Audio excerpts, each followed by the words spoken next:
And if I had any wisdom, if you will, to keep your employees as the most important asset of your credit union.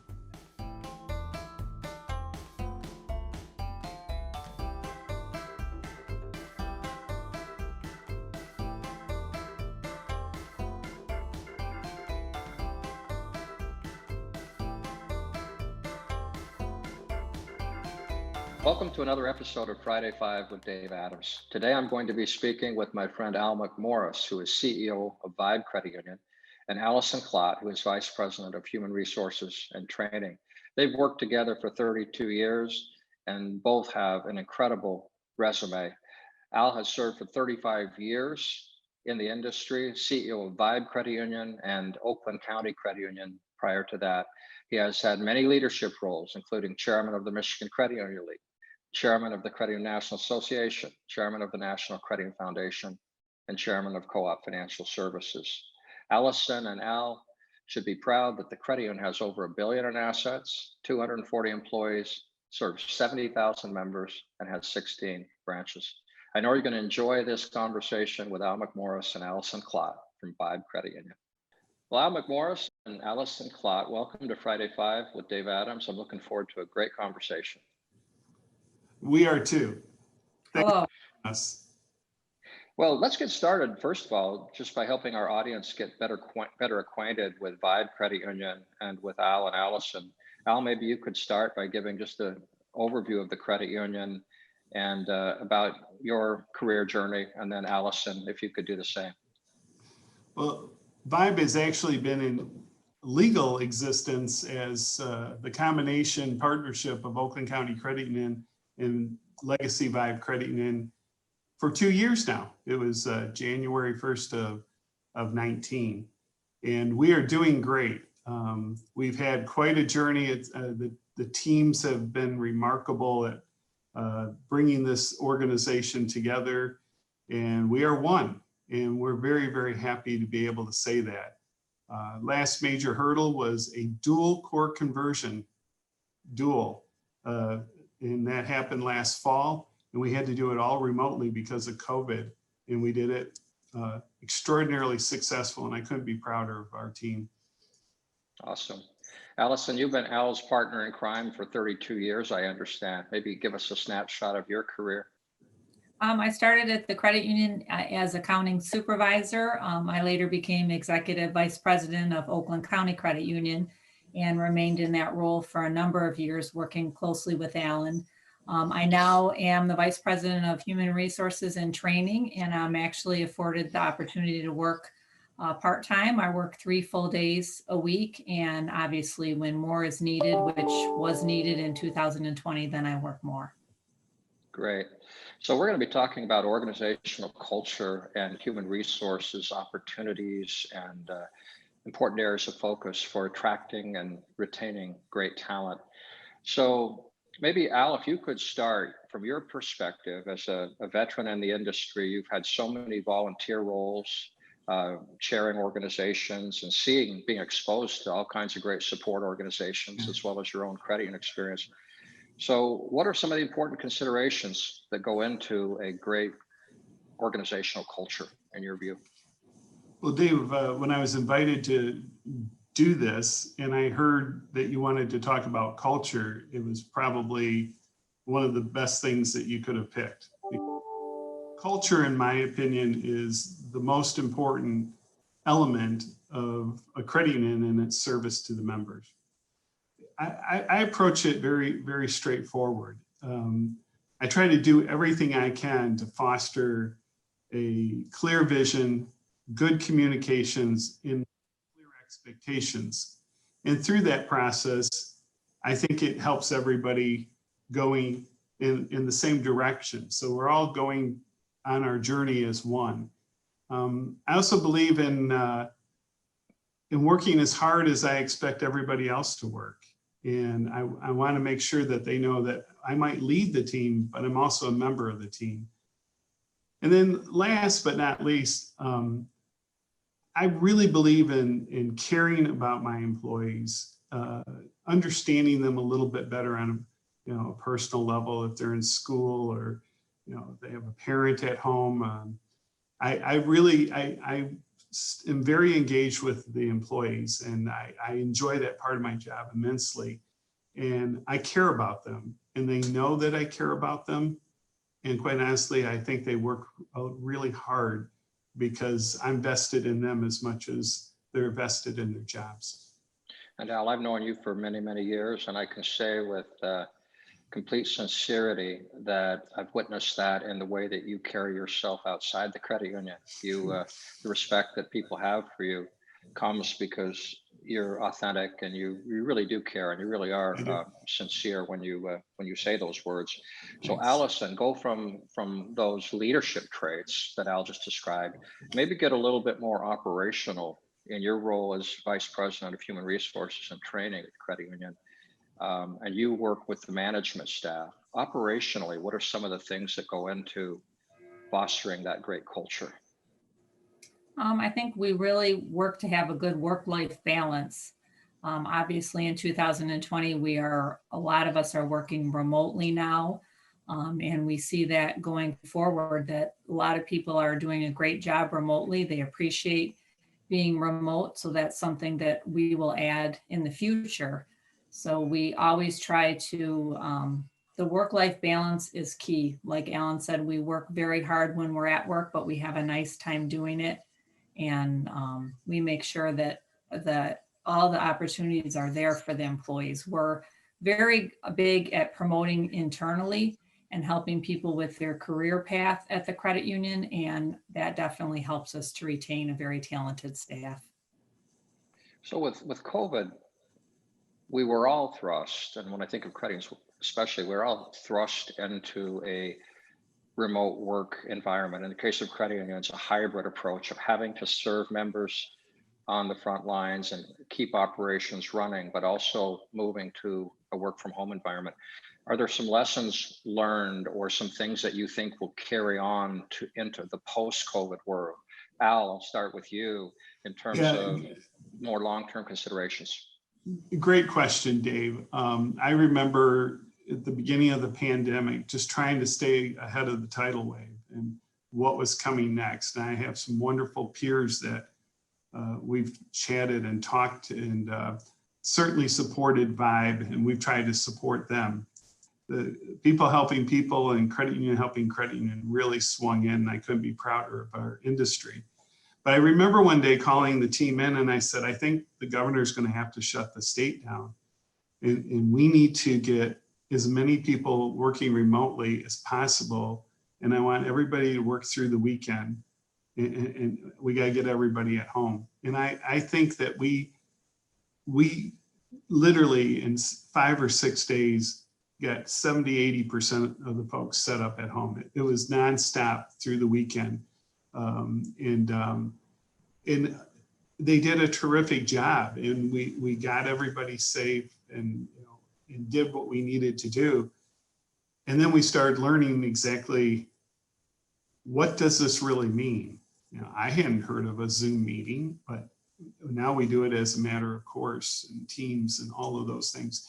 So initially we did it very quickly, but over time we are working on guidelines and expectations, protocols, and we're getting better at it. But I have to say, if we hadn't been faced with the pandemic, we were in the middle of a dual core conversion. Working remote would not have been on the radar. And then once we got everybody working and we got schedules of who's going to work remote and who's going to work in the office, Alison and her team, working with the executive team, has continued to fine tune this. And we meet often to try to improve our processes. So I don't know, Al, if you want to. Alison, I might ask you as a follow-up on that. So there are some positive learnings and some positive things that will carry on post-COVID with regard to work from home.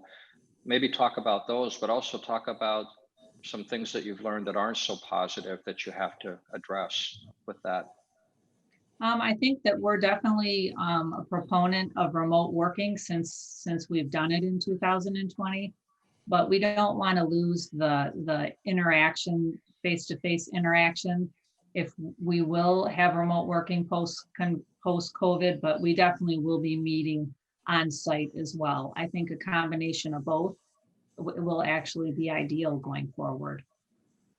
I think that's so true. I think all of us are trying to find that hybrid, and for those like the organizations I run, where we're not required to serve consumers as an essential service provider like credit unions are.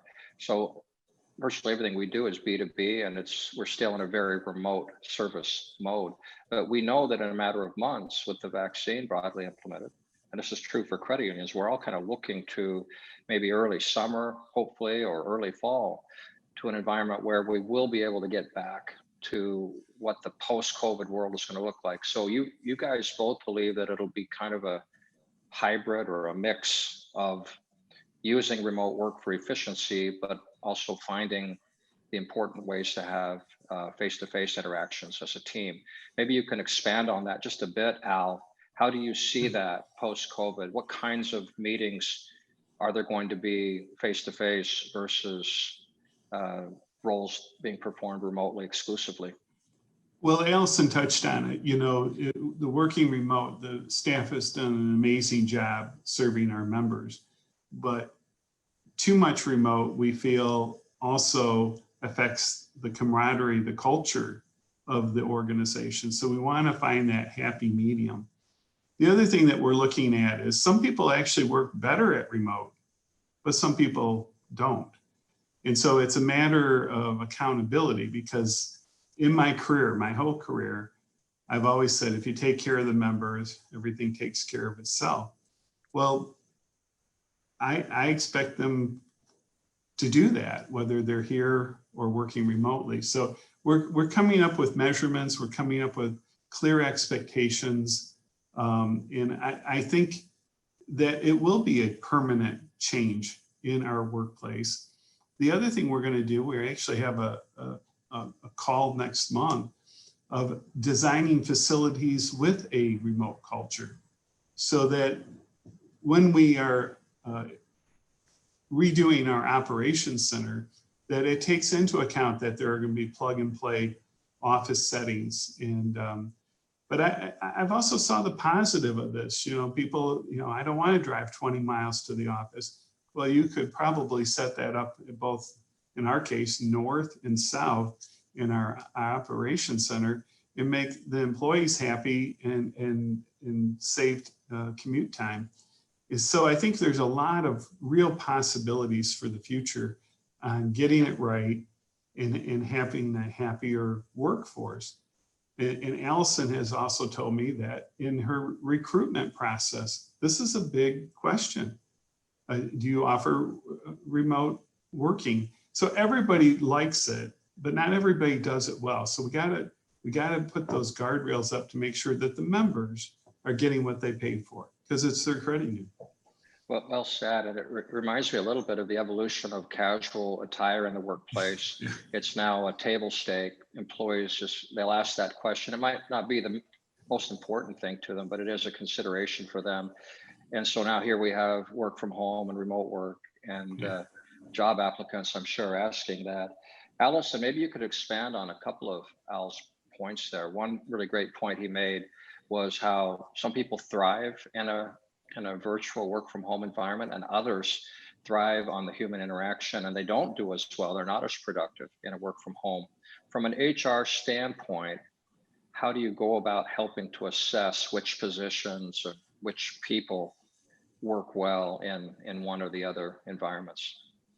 Well, I think that's up to the managers over the different areas. We're stressing that they need to be in contact with their staffs, at least have a weekly call. I know a lot of the managers are having daily calls with certain people. Some of the areas in the connection center, we can tell their productivity is measured by the amount of calls. So that's kind of an easy one. The other managers just definitely need to have touch base calls. And it's quite easy to determine if they're productive or not productive, honestly. And the other follow-up was on facilities.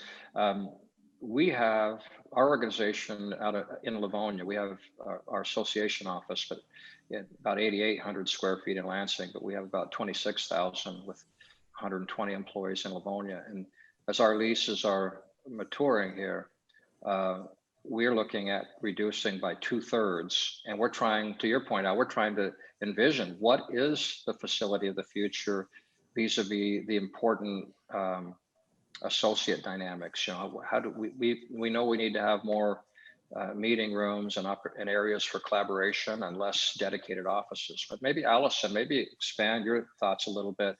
I know that for credit unions, you have the service centers and the branches, which are a different dynamic, but the administrative center and where a lot of your employees are housed that aren't in the branches, maybe speak to some of the considerations that you're looking at with regard to facilities, the facility of the future.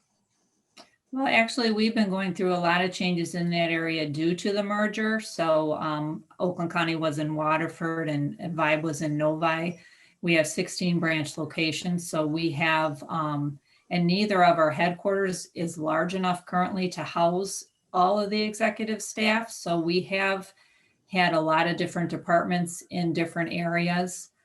So really remote working in that regard has been a little bit easier because we have started to utilize a lot of the different Zoom and WebEx and the different meeting options available to us. But so we are looking where that we might have a call center in 2 different locations. Again, mentioning as Allan did about people's travel, they can work from the location that's closest to their homes, which would be a great thing to do. So we are looking at different areas in the facilities. It seems like we've evolved, right? I see credit, they're different. There have always been 2 schools of thought and maybe variations of those. The one school being the large administrative center where you bring everybody together in a really large facility, and the other being a decentralized approach. It sounds like where your thinking is you're more likely to be more decentralized in a post-COVID world as opposed to the large centralized administrative center. Is that right? Yeah, I think you touched on that correctly, Dave. In 2018, we had a study of our facilities and it called for a much different approach pre-COVID. In fact, we actually have a temporary space literally physically between our north and south former headquarters. So our headquarters is in Novi, but we have to redeploy our employees that were put in central, both north and south. So we feel between remote working and this new office space, we're going to accommodate the employees much better. And quite frankly, the plan, which called for us having to do some sort of major office construction in the next 10 years, has probably been pushed down the road quite a bit. And that'll save money for the credit union, and that'll be redeployed for the betterment of our members. So in 2 or 3 years, it's already transformed. And I'm excited about this new way. I mean, we have a snowstorm here in Michigan, and you can tell your employees, hey, just stay home today. That's just a win-win for everybody. Right. Yeah, it's fun for those of us who have been around for a few years. I'm talking about you and I, Al, not you, Alison, but to kind of see how things have evolved and are evolving. It's actually exciting to try to adapt to these important elements of a positive work culture.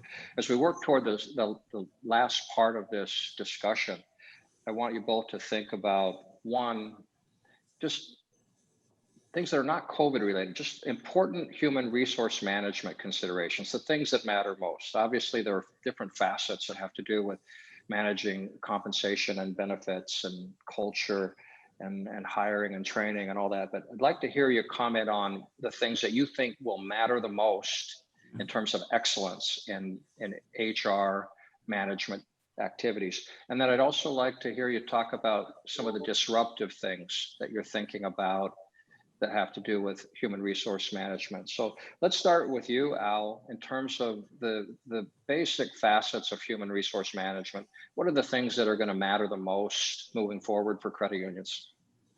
Well, great question. In the last 6 years, I've been part of 3 different mergers and partnerships in 3 different cultures. And I will tell you that The combination of Oakland County Credit Union and Vibe was my biggest partnership. And I've focused on culture 24/7. And the biggest takeaway that I think makes a huge difference with the team and building that team and getting the results from your team is being vested in them, caring about them, and being sincere about it. And I truly do. Every day I walk in with a smile on my face, ready to conquer the world with them, and we have fun. And if I had any wisdom, if you will, to impart, I just say keep your employees as the most important asset of your credit union. Ask them to take great care of the members like we're taking great care of them, and it really is a winning success. I really believe that. That's wonderful. We all do a lot of reading about leadership and management and what matters and how to, stay contemporary and current. Culture comes up again and again. And that's why we're focusing on it this quarter. And for you, I gave you that question about all the facets of HR, and it comes right back to at the top with the CEO, making sure that you're contributing to a positive work environment, a culture where people feel trusted and respected and enjoy going to work. So Alison, let's get your perspective, maybe talk about second to culture, second to what Al just described. What are some of the important HR considerations for an excellent credit union moving forward? Just to talk a little bit more specifically, I guess, we have an employee survey that we do, and we really analyze the results. It's not just giving out questions. We look at the results and we try to make changes based on employee suggestions. We have 240 employees now, the largest amount of employees that we've ever dealt with, and we try to know each and every one of them. We have all of our managers doing monthly coaching, and we want to know where they want to go, and we want to help them to get there.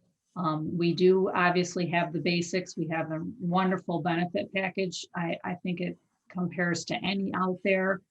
We keep everybody's compensation at the higher level of any employee surveys out there. And we really try to make Vibe the best place to work. That's awesome. And, that's great and important elaboration talking about surveys, because that's really, it's one thing to say that you care and that you're vested and that you're sincere. But when you ask them what they think through surveys and through coaching processes, and not just ask, but respond to the feedback, right? That's where you really develop the trust. Excellent. So to Dave, wrap up, could I just add, in that survey, we asked our employees specifically, how are we doing on COVID? How did we do? And they gave us glowing remarks in a high rating, because they knew how hard we worked for their safety and the safety of our members. So we asked the tough questions too.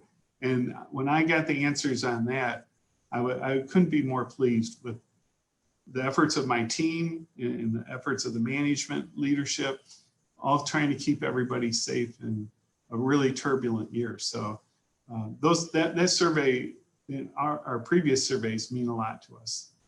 And that's very gratifying for we leaders when we ask those questions and we go through these cycles that are particularly difficult, making decisions that affect the team.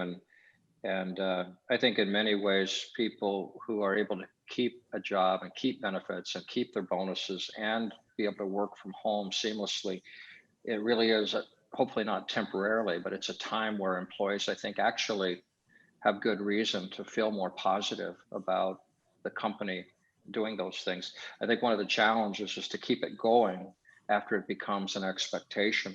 So let's wrap up with that question about disruptive or innovative things at Vibe Credit Union, specific to culture or staff issues. Alison, maybe we'll start with you and then have Al wrap it up.